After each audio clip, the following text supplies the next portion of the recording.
Great meeting you guys. I've been familiar with your work for a while, but it's nice to meet you. You just good. Thank you. I want to start off saying that my first concert, which was a block away from here, Linda Ronstadt. Radio City? Yes, my first concert ever. And Wow. What period in her career? Get Closer. That album. Her where new wave album. Her new wave. Yeah, I think so. Yeah, it was that. It was considered her new, because she did Yeah. a couple of Elvis Costello covers right. in that album. Yeah. Their opening act was what now is a very obscure band, and I still can't see the pairing quite, was the Busboys. Do you remember that name? No. See? But she was remarkable. So I have a very fond connection to her. And at summer camp, we always sang a number of her hits, like, Which ones? Different Drummer. Different Drum. No. Yeah. Different Drum. That was my first record. Yeah? Different Drum. First record ever of all time. That you Yeah, bought. my You went to first the record record. that That you went to the record store. This is first of all, Yeah. Rob. This is Rob. Yeah. So this is in the- Milburn, New Jersey. I went to the record Okay. store and bought a 45, and it was Oh. Different Drum. Her Do you- first hit single. That's right.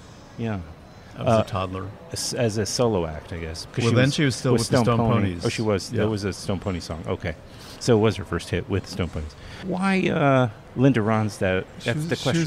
She's one of the, the premier artists that we've produced. She was like the most successful Mm-hmm. female artist recording artist in the 70s. She was the first female rock superstar, really. Bonnie Raitt in the film compares her to Beyonce today. Yeah. She had an amazing career over 50 years. She sang an amazing range of styles and genres. Well, that's for damn sure. And she's at risk of being forgotten now. She retired in 2011 because of Parkinson's disease. She couldn't sing any longer. And there are new generations who haven't even heard of her, which is shocking. Yeah. So we wanted That is shocking. we wanted to extend her legacy as far as we could. She was a real musical adventurer, and that's what we wanted to do with the film, was to take an audience on her adventure. Her journey, as it were, right? Because what you're referring to is that she started off doing country rock, and then went into, I would say, and then a kind of a balladeer of sorts too. But then she maybe she sort of just felt unchallenged by that after a while, and she also seemed very connected to her family history. So it wasn't so surprising that she would want to explore Mexican and Latin music and also standards American songbook stuff, because that was connected to her dad and her childhood, right? So that seemed to be a major thing for her throughout her life. Yeah, her family was major, and the music that she grew up with was just a part of her DNA. So she was very restless as an artist. She didn't like doing the same thing over and over again. And she was incredibly successful at everything she tried, so it always drove her record labels crazy when she wanted to do something different because, Right. of course, they wanted more of the same. Yes, that's what they do. But it was really never about career or success for Linda. It was really about the music, and she was never satisfied repeating herself, and she wanted to try new things, and she was able to learn these different singing styles so that her voice is almost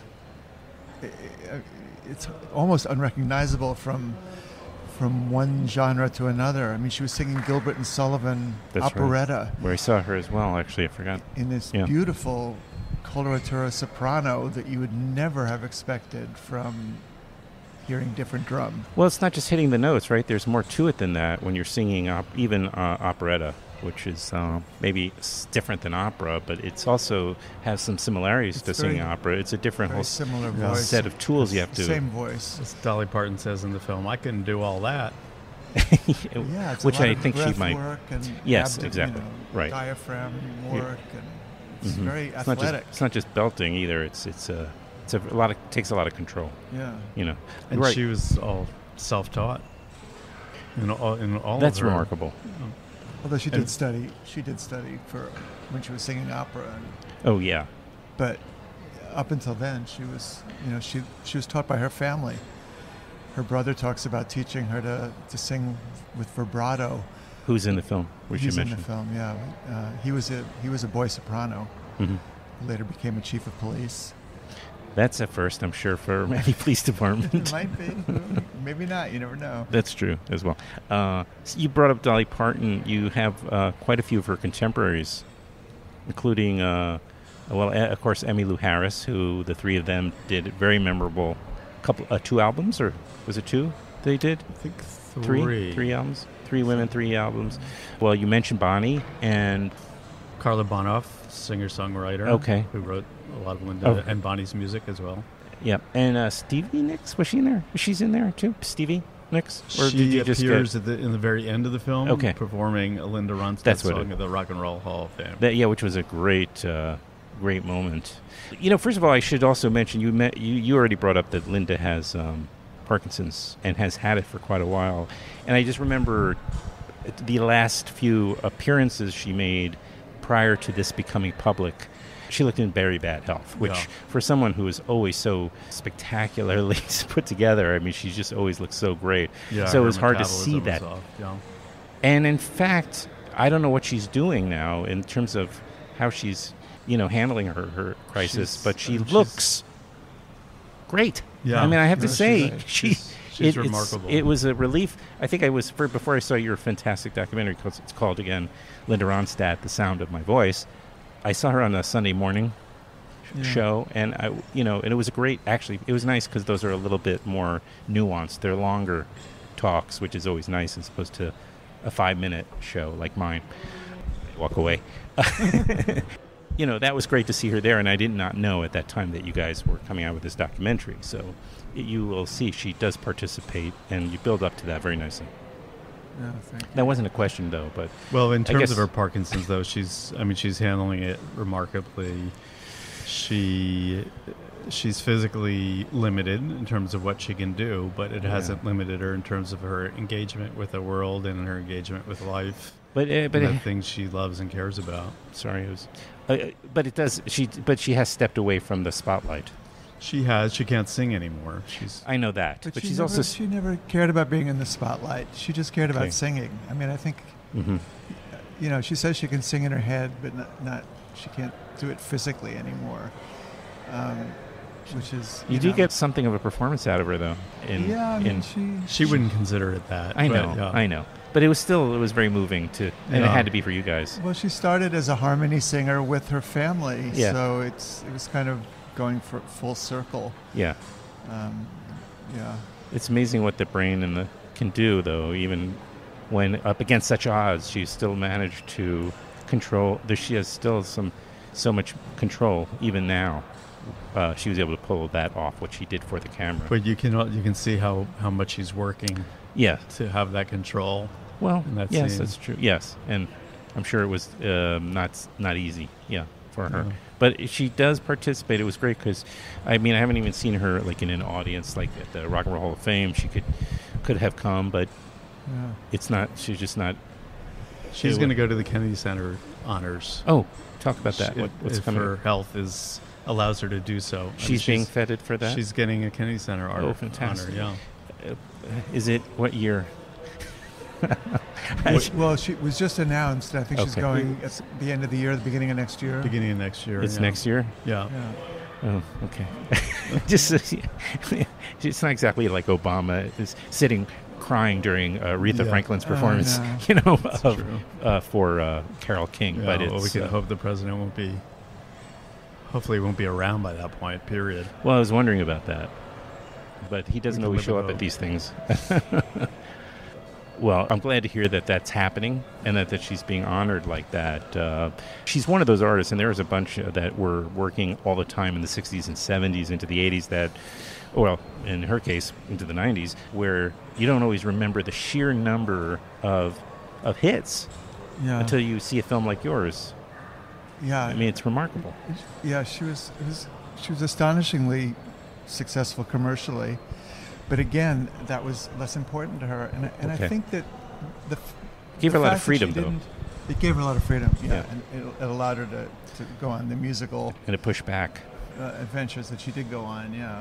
Hold it a But little I closer. think Thank you. I think her lack of interest in her celebrity and being in the public eye probably contributed to her having, sort of fallen out of the consciousness of the public, because she's not a self-promoter. She loved singing music, and as long as she could sing music and her career allowed her to do that, she did what she had to do to be a rock superstar, but it was never what interested her. Well, how did she feel about when you guys approached her? Reluctant. Or her people? Reluctant. She thought it was a terrible idea. Her people were excited and were encouraging us to continue to pursue her despite her reluctance. Her inner circle? Yeah. But she felt, she said to us, she said, nobody's going to want to see this film and nobody's going to want to fund it. So you're deluded, essentially, is what she was telling us. But we persisted, and she came around, and ultimately she's very pleased with the film. So we're very pleased about that. What was that like? Did you have a special screening for friends and family? We had a special screening for her and a few friends and family, and we were quite nervous. And afterward, she said, "I don't usually say this, but I have no notes. You did a great job." I'm sure it was weird watching her life. Yeah, she did say that, and we actually talked with her subsequently, and she said it was very, very peculiar watching her life flash before her own eyes.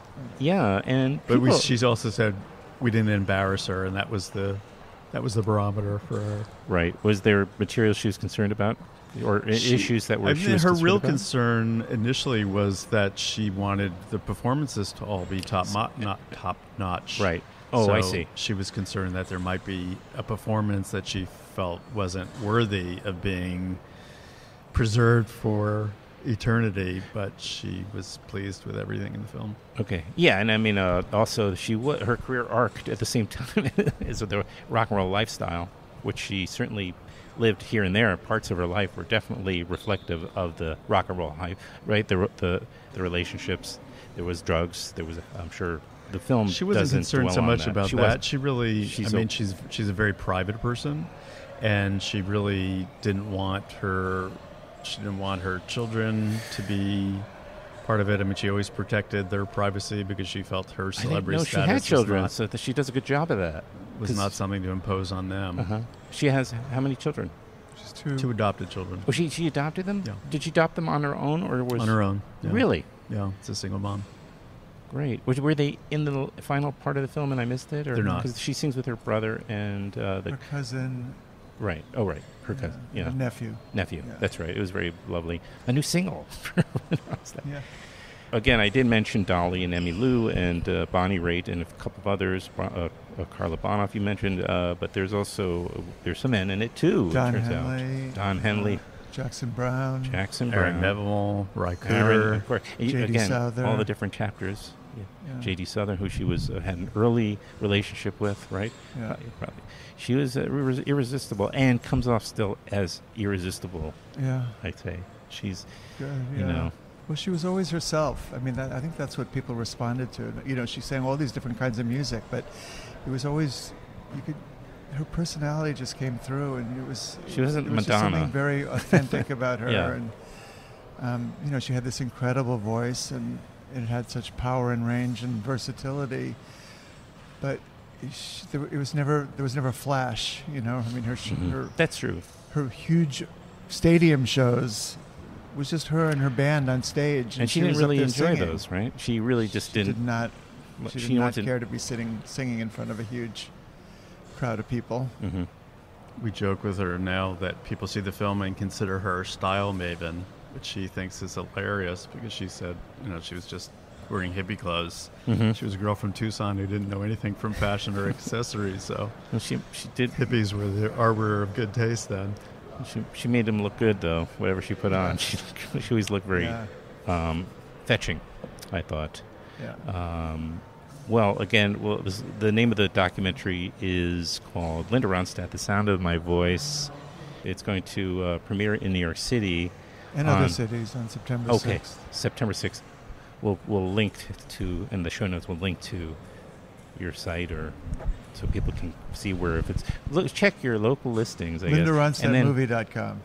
And then you mentioned LA on the 13th, or is that what you said? LA's the 6th as well. Oh, the 6th. Okay.